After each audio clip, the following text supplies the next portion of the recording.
Welcome to the Row F Progress Report. It's been a week since the last report, and I think they're 3 weeks old, the vines, so stick around and we'll take a look at them.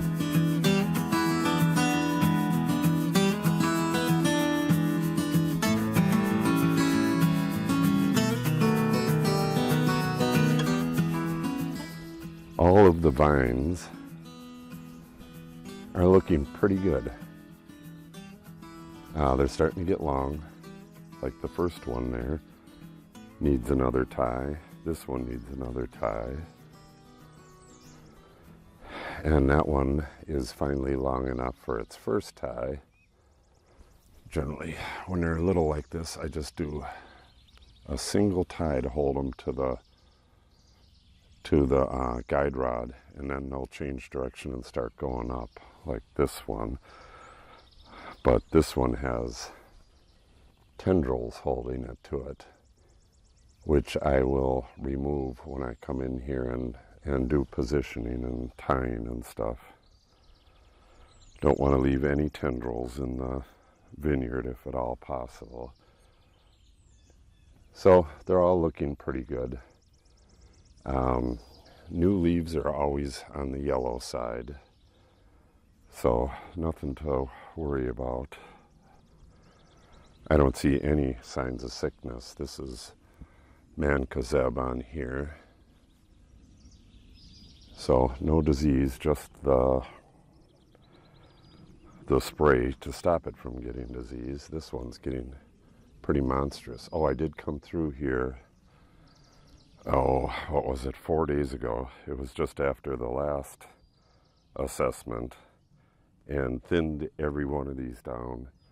Some had 3 vines going, some had 2, but they all had multiple stems.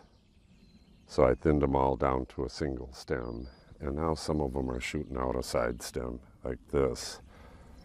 You know, this has got a bunch of them, but that's fine.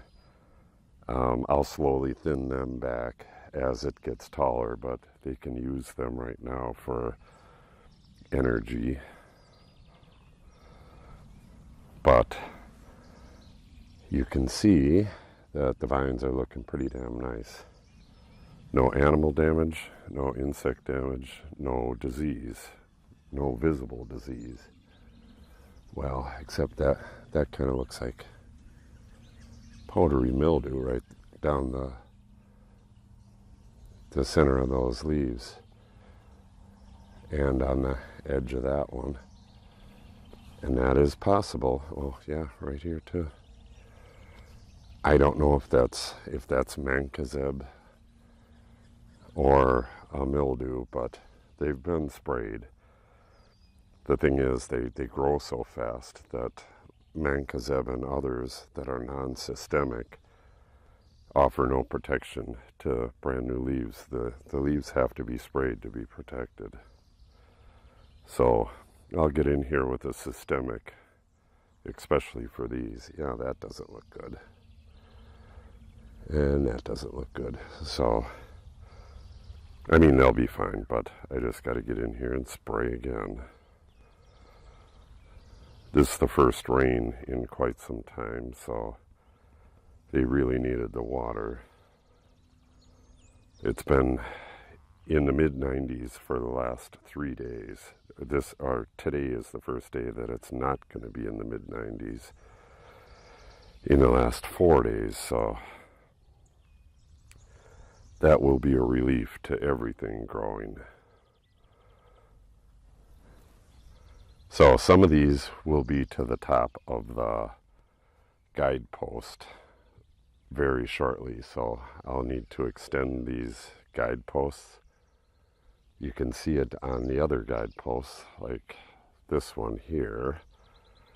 There's a 1/4 inch rebar extension going up past the top wire, and that's held on with UV resistant cable ties, which are an awesome little tool to have around. Yeah, that one's looking really nice. But it does, yeah, it does have some color issues. You know, the blotchy yellow is always a concern because it could be downy mildew. But like, as you can see in the rest of the vineyard, they've recovered really well from the earlier bouts of fungus, so these will as well. They're just a little more tender because they're little, so I got to stay on top of it. And also the row needs spraying, glyphosate spraying, which is I have to do on a really calm day because I have leaves that are so close to the ground here. I mean, we're 8 inches from the bottom leaves on the vine, so I have to be very careful. Well, I come in and hand weed around the vines and then spray the stuff that's a little further away. So they're all looking pretty damn nice. That is a tillage radish that reseeded. And that is, I believe that's water hemp. So all the vines are looking pretty good. It's like something was getting them for a little bit there. Oh, this one's got a big hole in it. But I have not seen, like that bug right there. I don't think that's a Japanese beetle. You know, it's been a year since I've seen one, but I don't think that's a Japanese beetle. You know, whatever he is, he might be after other bugs. So I'm not just going to randomly kill him. Yeah, this really looks like downy mildew or something. You know, just because of the way it's situated. Well, it's starting to get hot and humid down here, even though today is the cool day. I think it's going to be in the mid 80s, or 83, 84, which is not cool to me. But anyways, thanks for stopping by. And pretty soon we're going to be putting in the big wooden trellis and the wires, or the end posts, the big wooden end posts, and then we have the 10-foot long T-posts that I have to get up on a ladder to pound in, and then we're going to string the wire. We're going to put a spinning jenny down here and pull wire up to the upper end post up there. So that should be a set of pretty good videos. So stay tuned. Please subscribe and hit the update button, that little bell, and you'll be notified when we upload the new videos. Have yourself a great day.